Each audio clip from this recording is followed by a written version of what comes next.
ఏపీఎండీసీని కాపాడుకోవాలి. మన రాజకీయాలు కాదు, మన ఇష్టాలు కాదు. చంద్రబాబు నాయుడికి వ్యతిరేకము, జగన్మోహన్ రెడ్డి గారికి వ్యతిరేకము, ఇంకొక లోకేష్ గారికి వ్యతిరేకము, పవన్ కళ్యాణ్ గారికి వ్యతిరేకంగా కూర్చున్నటువంటి మీటింగ్ అసెంబ్లీలో మీరు విచారణ చేపిస్తామన్నారు. అక్రమార్కుల భరతం పడతామని చెప్పారు. అక్రమార్కుల భరతం పట్టండి, తప్పుడు భరతం పట్టండి, ప్రజలకు రక్షణగా ఉండండి, ప్రభుత్వ సంస్థలను కాపాడండి అని అడగడం కోసం ఇష్టం వచ్చినట్టుగా రాసిచ్చేశాను మంగంపేటని. దీని మీద విచారణ చేస్తున్నామని చెప్పినటువంటి మంత్రి గారు ఎందుకు ఈ రోజు దాకా మీరు విచారణ చేయలేదని చెప్పి అడగడం కోసం ఇక్కడికి వచ్చాం. అంటే ఆ రోజు వాళ్ళకి ఈ కంపెనీ ఇష్టం, ఈ రోజు మీకెందుకు ఇష్టమైంది? మీరంతా అవినీతి పరులు కాకపోతే, మీరంతా అక్రమార్కులు కాకపోతే ఈ రకమైనటువంటి పద్ధతుల్లో ఉన్నారని ప్రశ్నించడం కోసం వచ్చాం. ఎవరయ్యా దేశభక్తులు? ఎవరయ్యా దేశభక్తులు అంటే ఏపీఎండీసీని కాపాడుకోవడం కోసం ఇక్కడికి వచ్చిన ప్రతి ఒక్కరూ మేము నిజమైన దేశభక్తులు. ఏపీఎండీసీని ధ్వంసం చేస్తున్నటువంటి వాళ్ళకి కావలి గాయడం కోసం వచ్చినటువంటి వాళ్ళు దేశ ద్రోహులు అనే విషయాన్ని చెప్పడం కోసం మేము ఇక్కడికి వచ్చింది. ఊరికే రాలా.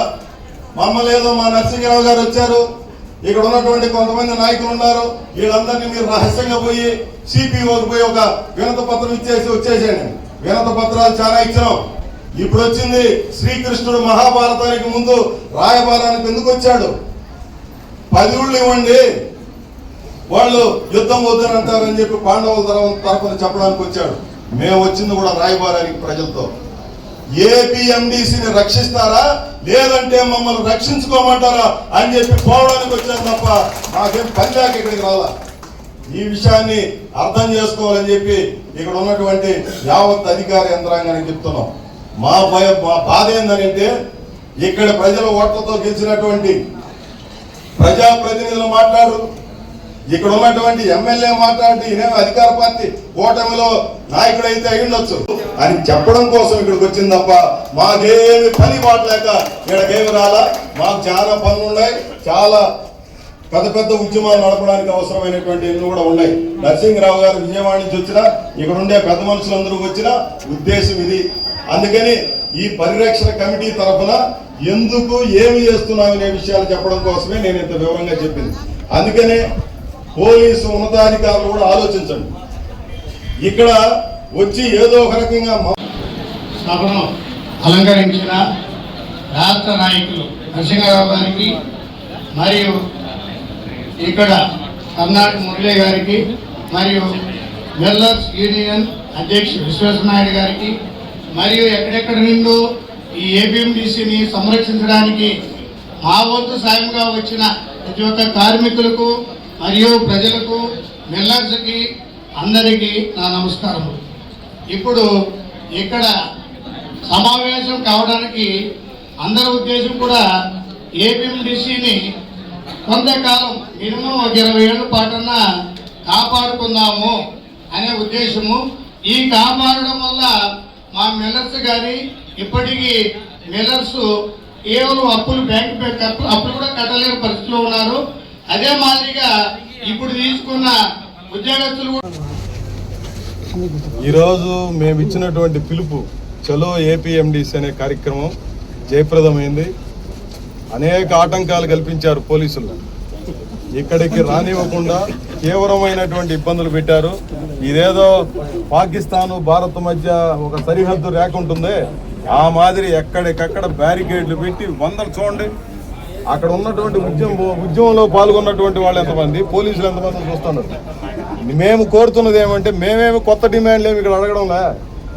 స్వయంగా కొల్లు రవీంద్ర మంత్రి గారు రాష్ట్ర శాసన 2 రకాల రేట్లు పెట్టి ఒకరికి ఒక రేటు, మిల్లులకు ఒక రేటు ఇస్తే మేము రాయి కొనలేం, పౌడర్ అమ్మలేం. తద్వారా ఈ మిల్లుల మీద ఆధారపడిన వేలాది కార్మికులు అలాగే మిల్లు యజమానులు కూడా రోడ్లు పడతారు.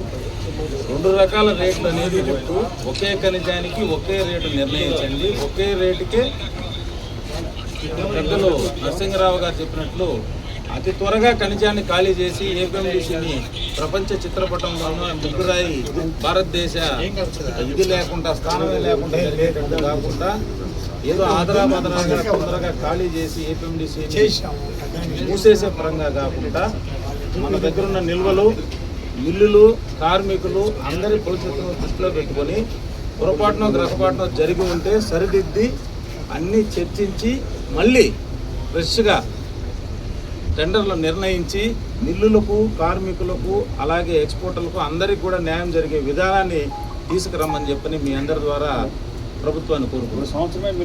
సంవత్సరమే ఏపీఎండీసీ రాయంతుంది లేదని వదంతులు వస్తుంది. దీనిపైన మీరు ఏమంటారు? అది వదంతులు ఏం కాదు, సిపిఓ గారు పలుమార్లు చెప్పారు. 1 సంవత్సరం కాదు, 14 నెలలు ఇప్పుడు తీసినట్టు తీస్తే ఏపీఎండీసీలో ఉండే ఖనిజ నిల్వలు అయిపోతాయి అనేది సుస్పష్టంగా రికార్డు చెప్తుంది. అది ఒకటి చెప్పేది కాదు, అది వదంతులు కాదు, లేకపోతే నిందలు కాదు, ఆరోపణలు కాదు. ఈ రోజు నుంచి ఇప్పుడు తీసినట్లు తీస్తే ఇప్పుడుండే నిల్వలు కేవలం 14 నెలలకు ఖనిజం అంటే ఏపీఎండీసీ మైన్లోది కంప్లీట్ అయిపోతుంది. అది 14 నెలలు తీసినా 24 నెలలు తీసినా ఇంకుండేది కేవలం 3 మిలియన్ టన్నులే. అంటే నీర్ అబౌట్ ఒక 80 లక్షల టన్నులో 70 లక్షల టన్నులో సుమారు అంచనా. సో అది నెలకు 1 లక్ష టన్నులు తీస్తే 76 నెలలు ఉంటుంది, నెలకు 5 లక్షల టన్ను తీస్తే సంవత్సరం ఉంటుంది. కాబట్టి ఎప్పుడు తీసినా ఎన్ని రోజులు తీసినా భగవంతుడు అందులో నిక్షేపించిన ఖనిజం మాత్రమే మనం వెలికి తీసుకోగలం. ఇక్కడ ఉన్న స్టాక్ 80 లక్షల టన్ను ఉంది, మైన్లో నుంచి వచ్చే రిజర్వ్స్ ఇంకొక 70 లక్షల టన్ను ఉంది. సో ఏపీఎండీసీ సంవత్సరానికి తీసినా 5 సంవత్సరాలు తీసినా 15 సంవత్సరాలు తీసినా ఖనిజాన్ని త్వరగా తీస్తే తొందరగా వస్తుంది, నిదానంగా తీస్తే నిదానంగా వస్తుంది. కానీ భగవంతుడు పెట్టిన ఖనిజం అయితే అంతే ఉండేది.